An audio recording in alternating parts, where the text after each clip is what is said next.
Hello friends, welcome back to my channel. So moving on, हम discuss करेंगे next questions. हमारी जो ये क्वेश्चन सीरीज़ चल रही है, इसे आप एक तरह से कंप्लीट मैराथन ही लगाओ, as I was not able to upload a marathon video for the questions, but this is a like a marathon. अगर आप सारी वीडियोज़ एक साथ देख लोगे तो आपका कंप्लीट 100 क्वेश्चन का पैकेज हो जाएगा, तो वो भी हो जाएगा। तो हम स्टार्ट करते हैं question number 30। The question number 30 is based on radii of a nucleus. Nuclei के ऊपर है ये क्वेश्चन। तो इस question says two spherical nuclei है, A and B have mass number 216 and 64 respectively. Ratio of their radii निकालने हैं।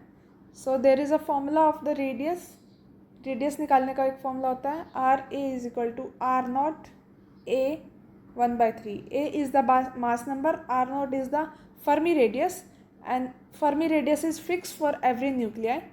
यहाँ पर हम दोनों के लिए पुट कर देंगे values. For A it's RA 6 R naught, for B it's RB is equal to 4 R naught. Ratio निकाल देंगे, it's 3/2.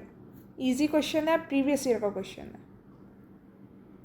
Moving to next question, it says एक सीरीज है LCR circuit containing a resistance of this resistance has angular resonance frequency इतनी दी हुई है, and angular volt at resonance voltage across resistance and conductance. resistance के across voltage है 60, inductance के across voltage है 40. find the inductance of the coil of the circuit. देखो, it's a very important question. कुछ ऐसे टॉपिक्स हैं जिनसे हर साल ही क्वेश्चन आता है। This is one of them. LCR, LCCR, किसी एक सर्किट का क्वेश्चन आता ही आता है। सो फॉर्मूले सबके ही सेम है। वी हैव, हमें R दिया हुआ है, रेजिस्टेंस की वैल्यू दी हुई है, एंड वोल्टेज अक्रॉस रेजिस्टेंस दिया हुआ है। यहाँ से करंट आ जाएगा। This is a series circuit, so current will remain same in L, C and R. XL निकालना है। XL is the impedance across L। हमें जो निकालना है इंडक्टेंस, इंडक्टर के अक्रॉस जो इम्पिडेंस है, मतलब इंडक्टर का जो रेजिस्टेंस है, उसे हम डिनोट करते हैं XL से। उसके अक्रॉस वोल्टेज दी हुई है 40 वोल्ट्स, तो यहाँ से XL निकल जाएगा, दिस इज 80 ओम। XL की वैल्यू क्या होती है? 2πfL। अब हमारे पास XL तो है, L निकालना है, इंडक्टेंस निकालनी है, तो दिस इज L। 2πf क्या होगा? हमें यहाँ दिया हुआ है angular frequency which is omega, this is equal to this, और ओमेगा की वैल्यू क्या होती है? 2πf। तो मतलब 2πf की वैल्यू क्या है? 250। L क्या आ जाएगा? 0.32 henry. Moving to next question.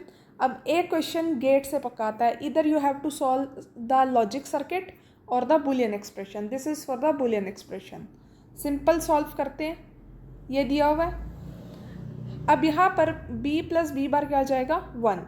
देखो, for this you need a very basic knowledge of this D Morgan's law. अगर आपको हल्का सा भी डी मॉर्गन्स लॉ आता है, then you can solve it very easily. बहुत सिंपल क्वेश्चन है। I think De Morgan's law के सबसे ईजिएस्ट क्वेश्चन होते हैं if you have some knowledge of it. 1 हो गया। 1 if multiplied by any of this becomes the same value. इसके बाद हम इन दोनों ब्रैकेट्स को नॉर्मली जैसे एल्जेब्रिकली मल्टीप्लाई करते हैं वैसे मल्टीप्लाई कर देंगे। सिमिलरली अब नेक्स्ट ए बार आ गया। अब जब दो वैल्यूज़ को मल्टीप्लाई किया जाता है तो उनका रिजल्टेंट एक में लिख सकते हैं हम। यहाँ पे स्क्वायर नहीं होगा। जस्ट एक चीज़ याद रखना, ये चीज़ें ये थोड़ा सा एल्जेब्रिकल से अलग है। मतलब अगर हम किसी गेट को ए आउटपुट दे रहे हैं तो आउटपुट क्या आएगी? ए। सिमिलरली ऐसे सॉल्व कर देंगे। बी बार बी की अगर आउटपुट होगी तो वो आ जाएगी 0।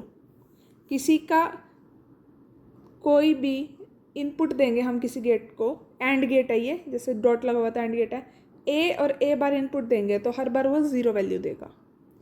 इसी तरह इसको सॉल्व करते हुए हमारा आंसर आ गया ए बार, तो आंसर में ए बार इज ऑप्शन है। क्वेश्चन नंबर 33, ये क्वेश्चन बहुत आसान था, बस थोड़ा सा पढ़ने में ही लेंथी होते हैं क्वेश्चंस। इस क्वेश्चन में दिया हुआ है कि lambda naught is the maximum wavelength of light which can ionize a hydrogen atom in its ground state. कोई हाइड्रोजन एटम है अपनी ग्राउंड स्टेट में, उसको उसके ऊपर एक लाइट इंसिडेंट हुई है जिसने उसे आयनाइज कर दिया। ठीक है, light on this wavelength is incident on the hydrogen atom which is in it's first excited state. अब वो अपने फर्स्ट एक्साइटेड स्टेट में चला गया। The kinetic energy of electron निकालनी है कमिंग आउट ऑफ।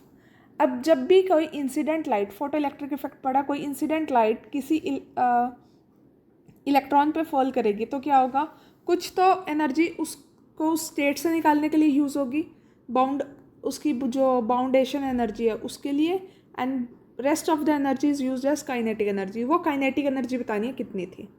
अब lambda naught is the maximum lambda naught कब होता है, when it is in its initially ground state. तो वो कितनी होगी, this. For first excited state ये हो गया। इतनी एनर्जी तो हमें इलेक्ट्रॉन को निकालने के लिए चली गई बाउंडेशन एनर्जी में, टोटल एनर्जी इतनी थी, तो कितनी एनर्जी बची, this, and this energy is used as the kinetic energy of the electron. ये भी क्वांटम का ही क्वेश्चन है।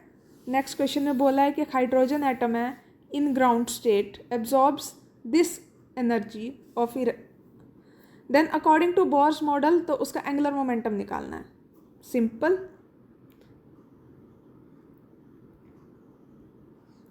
दो तीन चीज़ें देखने की है। हाइड्रोजन एटम है, वो ग्राउंड स्टेट में है, उसने इतनी एनर्जी एब्जॉर्ब की है, उसका एंगुलर मोमेंटम निकालना है। First of all at ground state कितनी एनर्जी होती है हाइड्रोजन एटम की, दिस। कितनी एनर्जी एब्जॉर्ब की, इतनी, तो टोटल एनर्जी उसके पास कितनी होगी, इतनी। एनर्जी एब्जॉर्ब नॉट लेफ्ट, इतनी। और ये एनर्जी कब होती है उसके पास, जब वो अपनी नेक्स्ट एक्साइटेड स्टेट में चला जाता है, यानी E2 स्टेट में। यानी कि उसने कितना एंगुलर मोमेंटम इंक्रीज हुआ, पहले उसका L1 था, फिर उसका L2 हो गया। पहले वो फर्स्ट ऑर्बिट में था, फिर वो सेकंड ऑर्बिट में चला गया। दोनों का एंगुलर मोमेंटम कैसे भी निकालते हैं किसी भी ऑर्बिट का, NH कट। फर्स्ट के लिए H कट, सेकंड के लिए 2H कट, तो कितना बच गया उसका एंगुलर मोमेंटम, H कट। और H कट की वैल्यू क्या होती है, न्यूमेरिकल वैल्यू 1.05 × 10⁻34। तो ये कुछ 4 क्वेश्चन थे आज के लिए। इसमें हमने 2 क्वांटम के लॉजिकल गेट्स यानी कि हमारे इलेक्ट्रॉनिक्स, और कुछ हमने न्यूक्लियस, मतलब कुछ हमने क्वेश्चंस अलग अलग टॉपिक के यहाँ कवर किए हैं। सो दीज क्वेश्चन, जो ये लास्ट के 2 क्वेश्चंस हैं, इसमें सिर्फ हाइड्रोजन एटम की ग्राउंड स्टेट और फर्स्ट और सेकंड, ये 3 एनर्जी स्टेट्स याद रख लेना, कितनी कितनी वैल्यू होती है, तो कोई भी क्वेश्चन आपका इजीली सॉल्व हो जाएगा। So these question are to memorize you the formulas and the some important values.